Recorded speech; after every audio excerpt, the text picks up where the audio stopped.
this video today, and I'm going to do each video in one part, no cut. And this is my first video on a multiple part series about computer architecture. So we're going to start with the very basics in this video today, and I'm going to do each video in one part, no cuts. So just to give you a brief background of why I'm making this series is because I'm really passionate about electronics and computer architecture in general. So here is a computer I'm currently working on. It's a 16-bit processor, and it's a single bus, sort of like, I think it's based on the SAP1 architecture.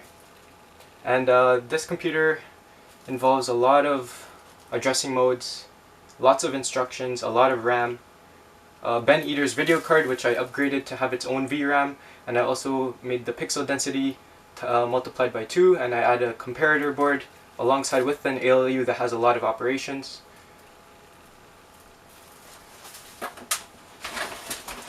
Also, when I was in grade 12, I created this processor right here. So the processor you saw before and this one have a lot of similarities, but I added much more features in the other one. I also created 3 other computers, one in grade 9, in between grade 9 and 10, one in grade 11, and then the one you just saw, which I built in grade 12. So let's just begin. So we're just going to start with the very basics of digital electronics. Okay, the first thing we need to understand is binary. So you know your regular numbers. Let's say we know 13, we know the number 20, we know the number 5,326,512, for example. And we know that there's a tens place here and there's a ones place here. We know that there's a tens place here, ones place here. We know that there's a millions, with the 100,000s, the 10,000s, the 1,000s, the hundreds, the tens, and the ones. Okay, that's cool. But what if we only had 2 digits? We only had 2 digits. So in a computer, we could only represent a 1 or a 0. And pretend we have a wire right here. So we have a wire, just a regular piece of metal. Okay, and we could put in a high voltage. So we could have in a high voltage, pretend it's 5 volts. And we could have the low voltage, pretend it's a 0 volts. And what we say is that the 5 volts is given the number 1. Okay? 0 volts is given the number 0. This is what we have decided.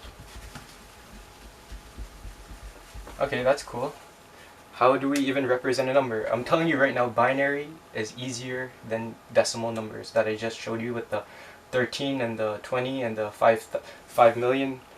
Binary is easier. Let me tell you something. 2 to the power of 0 is equal to 1. 10 to the power of 0 is equal to 1. So in binary, this is our first digit. The first digit place is something, the base raised to the power. So we're in binary, so we have 2 digits, so we have 2 to the power of 0, we get 1. And remember, in decimal, we have base 10, so we do the same thing. 10 to the power of 0, we have 1. So in binary, we have the ones place here, and we also have the ones place. Okay, let's go to the next place value. So in binary, we have 2 to the power 1, that's the next place value. This is just 2. Okay, and then in decimal, we have 10 to the power 1. That's the next place value, which is 10. Okay, let's go to the next place value. In binary, we have 2 numbers, so we keep the base, and we go to the power 2, and that's 4. In decimal, we have 10 to the power 2, and it's 100. Now, you can see the pattern here. This is the ones place, the tens place, the hundreds place. It'll go on forever until the billions and trillions and quadrillions and quintillions, and you know, it just could keep going on forever. You could just keep giving it names. Now in binary, we have the ones place, the twos place, the fours place. What comes after? The eights place. What comes after? 16, 32, 64, 128, 512, 1024, 2048. Okay, so now we have a way to represent numbers with only 2 digits.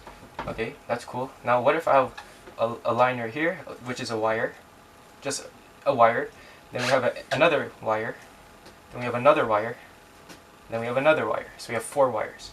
And I, the designer of these wires, just put meaning to what each wire means. So I'm saying, okay, this wire, I'm going to let it represent 2 to the power of 0. Then I'm going to say this wire represents 2 to the power of 1. Then I'm going to say this wire represents 2 to the power of 2. Then I'm going to say this wire represents 2 to the power of 3. Okay? Now, we could represent numbers using wires. Okay? This is what you call a bus. This is a bus, just a set of wires. Nothing more complicated than that. And each wire could have a 0 or a 1. So you could put voltage on it, or you could have no voltage on it. Remember, I said the 5 volt is equal to a 1, and the 0 volt is equal to a 0 in binary. This is what we have just come up with. We decided that 5 volts is a 1, 0 volts is a 0. This is what collectively, when they're first designing, they're like, okay, do that. You can make it whatever you want. But with the logic I'm going to be explaining, we're going to go with the convention that 5 volts is a 1 and 0 volts is a 0. Okay, now we go to the analogy of water. Okay, so pretend you have a river. Okay, so you have a river here. Pretend there's water flowing. Okay, and pretend you put like a little turbine here. Pretend this is a turbine. And as the water is flowing in one direction, it has a current. It's flowing in this way. And the turbine is spinning, right? So you could think of, pretend this is a wire. And instead of water, we have electrons. And instead of something spinning, we have a load, maybe like a light, maybe like a motor. So this shows that water and electricity, you could think of them in the same way. Okay, that's cool. Now let me tell you, pretend we have a pipe of water. Okay, then we have a valve here. So I'm just going to draw a valve like this and with a little thing that you could turn. So this is just a pipe. But what if I add another valve right here? Okay. So pretend there's just water coming in here, flowing through. There's a valve. So someone's going to have to turn it, okay, to let the valve open up and let some more current go through. Okay. Now what if you have another valve here? That means someone else has to come and turn it. Then, at that point, then water could fully flow through. Okay, so let's call this tap A, tap B. Okay, and we could make a little truth table. What I want to say is I want to know the logic of how do I get water on the other side. So we have A, we have B. Okay, now we could say that when the tap is closed, meaning that no water is going through, when the tap is closed, I'm going to represent that with a 0. So pretend tap 0 is closed, tap B is closed. What does our logic tell us? If this is closed and this is closed, the water's coming in, it can't even pass this first tap. So obviously there's not going to be any water there. So we get a 0. And I'm going to label this as output X. Okay? Okay, what if I have the first tap on, and we're going to represent when the tap is open, which means that water could go through, we put a 1 there. Okay, but let's say tap B is still closed. What does the logic tell us? This one is open, so water could go through here, but the second it hits this, it can't get through X, so we put a 0 there. No water flows. Okay, let's flip the roles. Let's say A is first blocking water, but B lets water go through. Wait, but no water could even get through A at first, so how could it even get to B in the second place? And we said that this tap was open, letting water flow, but there's no water originally coming. So we get another 0. Okay, the only way water could get through here is if A is a 1, B is a 1, then we could get water flowing through. Okay, so if you want to say this in a statement in English, you say A and, literally the word and, B need to be on, then X equals 1. This is logic. So we give it a symbol. This type of logic, we give it a symbol. We give it a piece of toast. It looks like a toast piece. So it has the output X. You could have the valve, like this is like someone turning the valve. So we have the A, and we have the B valve. Okay, so if there's a 1 on this on the A signal, that means someone turned this tap on. And if there's a 0 on this valve, that means someone closed it off. And this could be either for A and B. Okay, so I just introduced you to the AND gate. Now, you could forget the water example now. Now let's think of electricity. Okay, so I taught you about the AND gate. Next, we're going to learn about the next gate. Okay, we're going to learn about another gate. So let's say we have a tap here. So I just draw the tap like this. Water is coming in, but I have another tap here. Water could come into here. And then I have the two taps meet up. The two tap meets up and we get the output. Okay, let's think about this logically. Pretend there's water going in here, water going in here. Okay, and we have B here, we have A here. So I'm just labeling this A tap and the B tap. Now what does the logic tell me for this one?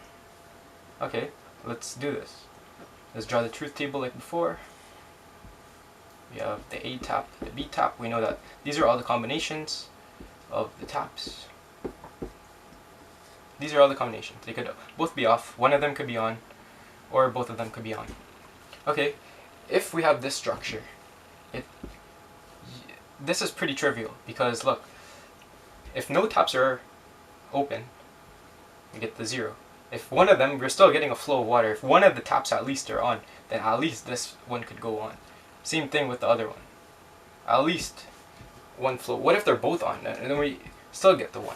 So this is called, in English language, we say A or B, then X equals 1. Okay? We can see that. This is OR. A or B could be on, then we get the output as on. So this is called the OR gate. Okay, this is pretty cool. Now I'm gonna just throw the water analogy out the window, and I'm gonna introduce you to the simplest of gates. This is a symbol. We have the one input A, one output X. And I'll just tell you the truth table, and it's really simple. So we have the input, these are the only combinations. We could have a 0 or we could have a 1. And on the output X, pretend there's no water even going in through here. What this one does is it just magically creates water here for you. And if there is water here flowing through, it just magically deletes the water. So we could see that they're the opposite of each other. This is called the NOT gate, because the input A will not be X. It will never be whatever X is. They're opposite of each other. This is the NOT gate. Okay, now let's do something really weird. Let's take an AND gate. Remember, don't think of the truth table. Think of logically. Think of it as AND. Logically AND. A and B need to be on, then the output will be on. Okay, but what if a NOT gate right there? Okay, let's first draw the truth table for the AND gate. So you have A, B, X. I'm just gonna quickly go through this. We have this. Okay, so this whole truth table, we're gonna label this point as X. This is what point X is representing. Okay, but let's label this point as Y. Now let's make another entry. And you don't even need to think about anything, because whatever X is going to be, it's going to be the opposite. So we put a 1, a 1, a 1, and a 0 there. Okay, this, we give it its own symbol. We just put the regular AND gate with a circle. Okay, it still has 2 inputs, 1 output. And what do we call this one?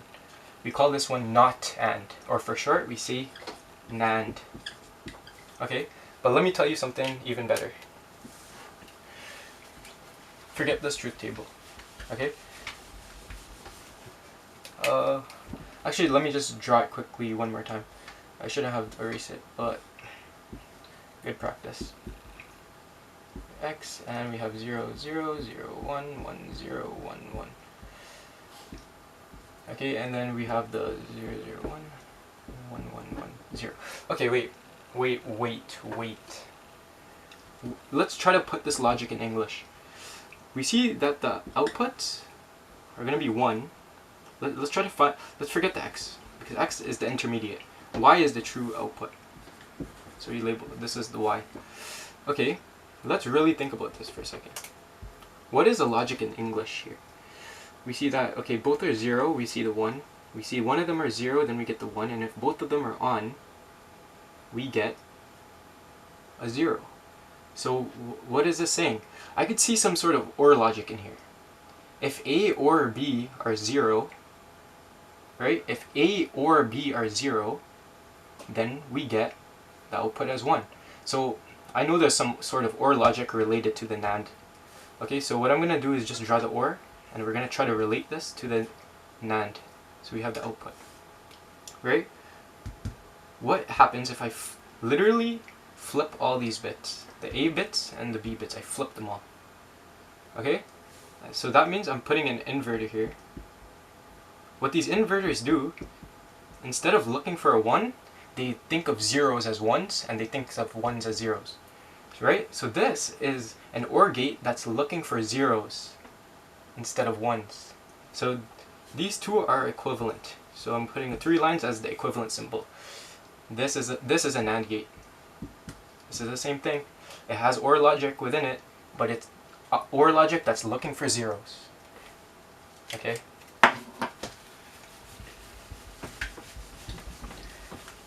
Now let's try the same thing with the OR gate. So let's take a regular OR gate. Think of it as OR, like literally OR. A or B could be 1, and the output's going to be a 1. So let me just draw the truth table. Wait. 1 second. We label this point as X, and we give it a NOT gate. And we label this point as Y. Okay, then we just draw the truth table really quickly. We have A, we have B, we have X. Let me just draw, oh my god. I should just take my time, not try to rush anything. Because this stuff is really fundamental for what's to come in the other videos. So let's draw all the combinations of the taps that we could switch. We could like this. And we know that OR logic just tells us, okay, we know that there's no ORs here, or, okay, this is OR. That's for point X. Now we flip that because we have the NOT gate. So we don't even need to think about it, it's just the opposite. Okay, now let's think of this in human language. Okay? Let's see the pattern. We know that they're all going to be off in all the other states except for the first state. And I could see some AND logic in here. I could see AND logic. Because A and B need to be a 0, then the output will be a 1.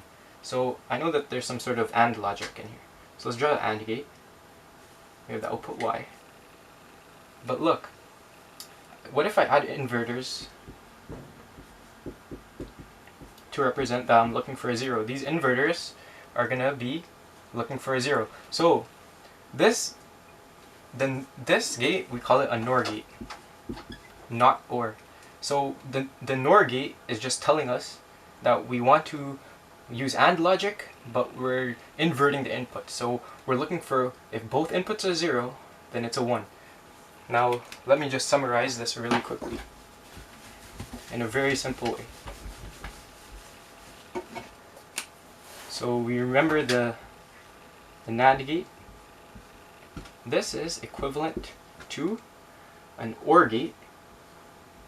And we put the inverters, we just represent like this for short, just put the circles as inverters, as an OR gate with inverted inputs. Okay, now let's draw the NOR gate. The NOR gate is equivalent to an AND gate with inverted inputs. Now you can see that we have an OR type of logic on this side, so these two, we have OR type of logic on this side and this side. So just think of NAND as the opposite, like the OR version of inverting the inputs. And the NOR is just the AND version of inverting the inputs. Now, this is given a name, and this is De Morgan's theorem. De Morgan's theorem is really, really useful. So don't just forget about this. This is very, very important.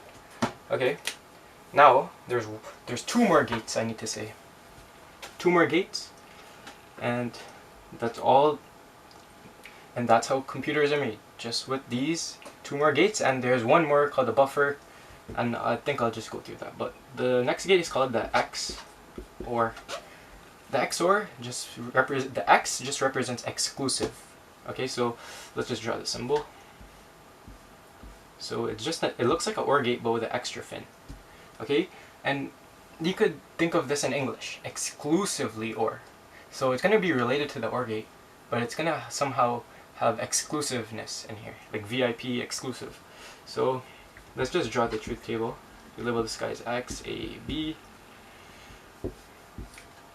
Let's put the 0, the 0, 1, the 1, 0, the 1, 1. These are all the combinations of the taps we could flip. Okay, exclusively OR. So I'm just gonna put this down. Okay, the OR gate makes this one a 1. That's the only difference between the XOR and the regular OR. But this is the XOR exclusively, so only if A or B exclusively one of them are 1, output will be 1. Okay, now this goes on with the pattern that I was showing before. We have inverted versions of all the gates, so the only natural thing to think about next is the XNOR. It's literally, you could guess it, the opposite version of what I just explained, the XOR. It's the opposite version, and you could guess how you could draw it. You just draw XOR and you put a circle, right? And all it is the opposite version of XOR. So let's draw the truth table.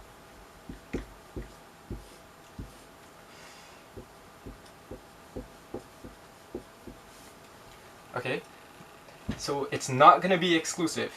So this is just saying if both the inputs are the same, that's it. If both the inputs are the same, output will be same. So 0 and 0, they're the same, so we get a 1. These are different. A and B are different in this one. So you get a 0. They're different again. But look, they're the same now. This is called the XNOR gate. Okay, so now you know about the 7 logic gates. Okay, so this is good. You know about the 7 logic gates? Don't even think about them in Boolean. Think about them in human language. We have AND, literally AND. We have OR, literally OR. And then you flip them. So you get the Nand and the Nor. Okay, then you get exclusively OR. Literally exclusively OR. It's literally in the name. And then you get the XNOR. And you get the NOT gate. Okay? Now let me just introduce you to something called a buffer. It looks just like a NOT gate. And some people, they're like, yo, what's the point of even having a buffer in the first place? Because remember, if there's a circle here, this would just be a NOT gate. But this one, there's no circle. So you could kind of guess what this one's going to do. It's literally going to do nothing. So you have a 0 here, and a 1 here, and a 0 here, and a 1 here. What is the point of this? Why would you... Isn't this just... What's the difference between having this buffer and just a line that does it? You don't even need to put the triangle. Let me tell you. This is just for boosting signals, making them stronger over long distances, like relatively long distances. You just use these to boost your signal. Okay? Now, there's also one more thing I should explain that's really important. And by the way, the one I just explained is called a buffer. There's no like cool name, it's just a buffer. Okay, there's also one more that's really important. Okay, so we have A, we call this one the control, so I'm going to give it C, and we have X. And let's draw the truth table for this one. It's literally a buffer, but it has an extra control, so let's draw the truth table. A, we have C, and we have X. Okay, these are 2 inputs, so I'm just telling you right now, C is an input, and A is an input, and X is an output. Okay, so let's draw the combinations. Let's just draw out the combinations. Okay. Now, I'm only going to go for this combination here first, and I'm going to go for the second combination and the fourth combination first, where the control line is a 1. Okay, this is just a regular buffer. This just acts as a regular buffer. Alright, so ignore the whole C column right now. If C is a 1, we're only looking at 2 and 4, so C is always 1 in those 2 rows, I guess. Okay? So the 0 from the A gets transferred to the X. The 1 from the A gets transferred to the X.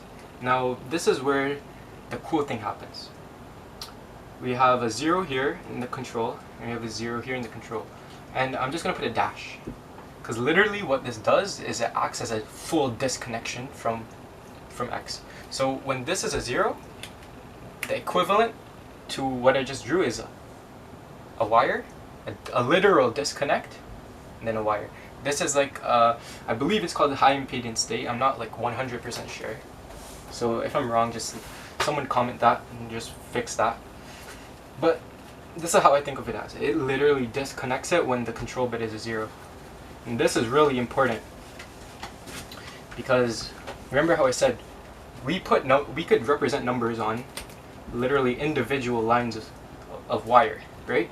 And what if I have some component, let's just say there's a component and it puts a number onto the bus. But what if there's another component and puts a number onto the bus?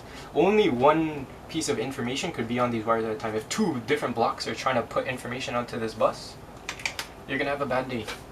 But I'm gonna